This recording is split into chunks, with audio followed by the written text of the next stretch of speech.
Okay. Carlos, in front, right here. Well, congratulations on your last win. I guess how's life been since that big knockout loss? Because now you're here as a guest fighter. You got both Ankalaev and Pereira saying that you're probably next. So, just how's life? Sweet, man. Sweet. Yeah, I shot off to back home to New Zealand. I had about an hour to pack my bags again and jump on the plane to head here to Vegas. So it's nice to be here and in the flesh, man. How's the attention from the fans been? Because for a long time, the City Kickboxing Boys, it was always like, oh, training partners with Izzy. But it really feels like, and since that Jan fight, you've emerged as like your own fighter, and now people are really focusing on you as a future champion. Yeah, that's what it is. And I'm not too much of a trash talker, but now we're here. I proved myself. And that's what I like doing. I like to prove myself. And the most important thing is to make sure that I know for myself that I belong here. And I belong at that top. And obviously there's another light heavyweight fight that they also believe that they're fighting for the number one contender. But I guess how good does it feel and to hear, like we said earlier, like both Ankalaev and Pereira are saying you're the one they want to fight next. They want these fresh matchups. They know, because they know what it is. They know who deserves the spot, and I definitely know that I'm next on the spot, and I've earned my due, and you know what? But I'm not even going to call for it anymore. I will fight anyone. I will fight anyone if I have to. If I have to, just to prove to any of the critics or anyone in the division, anyone. I will fight Yuri or Khalil, whoever wins between the both of them. I'll fight them just to make sure that everyone can shut up, and I am next. You also have this. Like, I saw an interview where you said you would prefer to fight Ankalaev over Alex just because it seems like Ankalaev presents more puzzles and seems almost unbeatable. So I guess why Ankalaev as opposed to maybe quote unquote the bigger name in Alex? I feel like he's dangerous. I feel like he's a more well-versed fighter. He's all-around fighter, and I think he'd be the guy to beat. And if you want to be the man, you got to beat the man.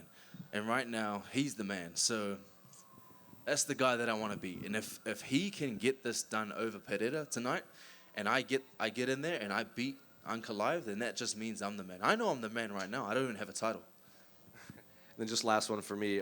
The first time you and I spoke, it was you and Blood Diamond we were in the bubble, and you weren't even in the UFC yet. So I guess since then to now, how can you summarize your UFC career from being Izzy's training partner, Contender Series, and now possibly fighting for a title next? Surreal, man, surreal. But I mean, I've always believed. I've got a lot of belief in myself, and I've always had that belief that I was going to be at this top. It's always been there. And now that we're here, I'm shining. Carlos right here.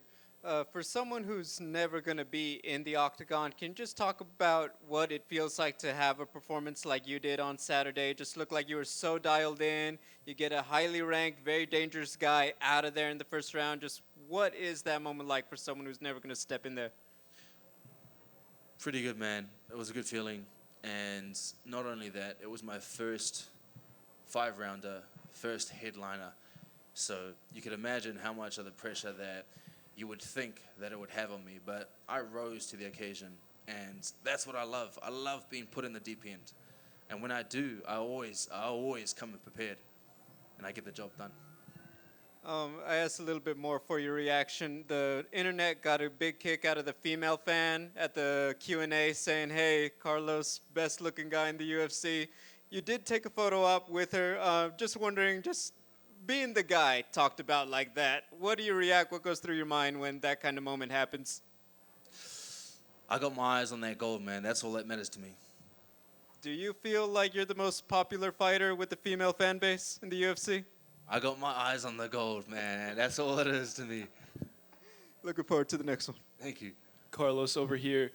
There's another model in the UFC now, Islam Dulatov. Have you heard about him, and what's your advice to him on balancing being a model and a prize fighter? Nah, man, he's awesome. I've seen him, and he's done his job.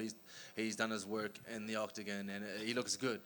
and he looks good outside of the octagon too. So all props to him, man.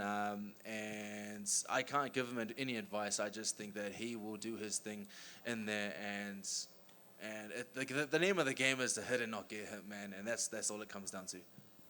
And you come from an amazing gym, City Kickboxing. I want to know who's pushed you the most in training and in life as a human being after losing that first fight in the UFC. Man, I've always had inspiration for Mark Hunt. He's a big inspiration for me. He's the one that got me into the UFC, or he's motivated me to believe that I could be the next guy. I followed him years and years ago. He took me around the world, not only me but the Tougher brothers, Bam Bam Tuivasa, and we all made it into the UFC. We all did because of Mark Hunt. So I give my props to him.